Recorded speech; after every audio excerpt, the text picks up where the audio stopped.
little girl. Hello there everybody, it's Gryffinpuff, and today, welcome back to another video about the Age of the Rebellion update. So, I'm going to talk about the Empire's new reinforcement, the IFB agent, and honestly I've played her a lot in co-op to try to get used to her, and she's really good. She's amazing, and was really needed by the Empire and the dark side as a whole. So her weapons are 2 pistols, and she has an alt fire like power blast, and she is the reason why the ARC Trooper got changed. So that's the only thing that makes me not happy about her, is that she forced the ARC Trooper to be changed. But other than that, I like her. So her abilities are Assault Training, which ups her sprint speed and gives her damage reduction while she is sprinting. She has the scan ability that all infiltrators have. It's called Imperial Intel.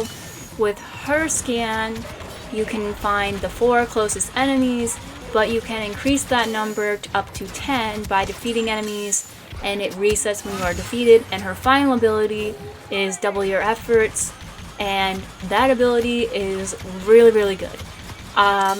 Basically what it does is it empowers allies around her by regenning their base health. The only issue with this ability is you have to have an ally near you to use it. If you have no allies near you, you will not be able to use this ability. I didn't know that off the bat, so I would try to use it, and then I was like, why wouldn't it work? And you need someone near you. You need at least one person near you. And this ability is really good if you have like teammates who stick close to you. I had a match where one person and I held a gate for a very long time. I don't even know how long, I'd have to check. But we held the gate for a very long time because I would use the Double Your Efforts, heal them up, and we would just keep firing out at the AI since it was in co-op, and we managed to keep the AI out for a very long time. So for choke points and everything, having her around is really helpful, since she can just buff everybody and keep them alive for a decent amount of time, which is something that the dark side as a whole doesn't have really. When you look at the light side versus the dark side, to kind of look at how she is really needed, the officer has only, from the beginning of when the game came out, the officer was the only one for the dark side that could give buffs. None of the villains would give buffs, and it wasn't until we got BB9E that a villain could give buffs or help heal or support. So having BB9E, having her, it really, I think, has helped with the whole buffing the dark side, in terms of having support characters to help buff the average trooper. So it was really needed. It was very needed, especially when you have the likes of Finn and Yoda on the light side, who can buff players with their health, or buff their blasters, buff their abilities so that they cool down faster. It was needed. So she also has a passive ability, and bringing up her passive ability, I didn't bring up the Ewoks because it was it's one that I wouldn't personally be using very much because of just what the nature of it is, but her passive ability is called Close Combat. So when she uses her melee strikes, she can replenish some of her health, and her melee strikes are so unique, and they are so, like, they put a lot of time into creating her melees because they're just different from everybody else's. Like, all the other troopers or reinforcements, they kind of do like punches, or they swing, if they're holding a 2-handed blaster, they swing the blaster.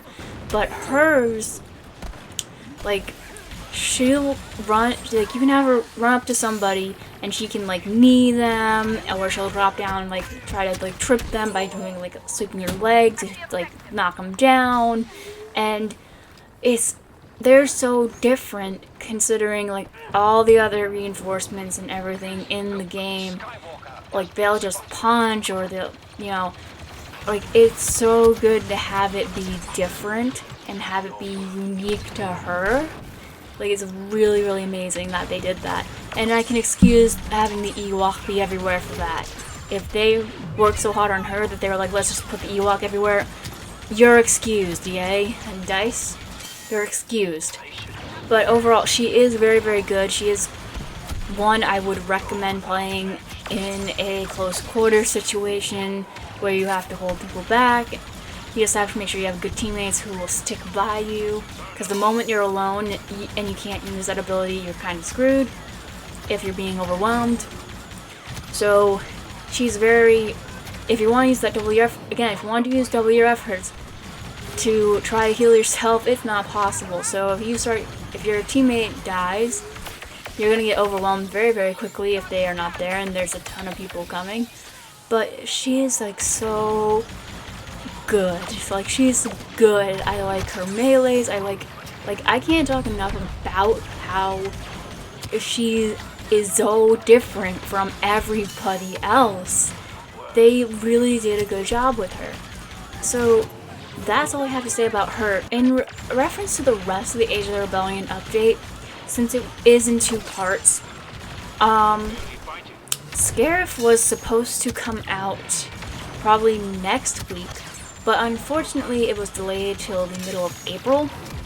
So I won't be able to show Scarif or anything with Scarif until it comes out, which is gonna be a couple weeks.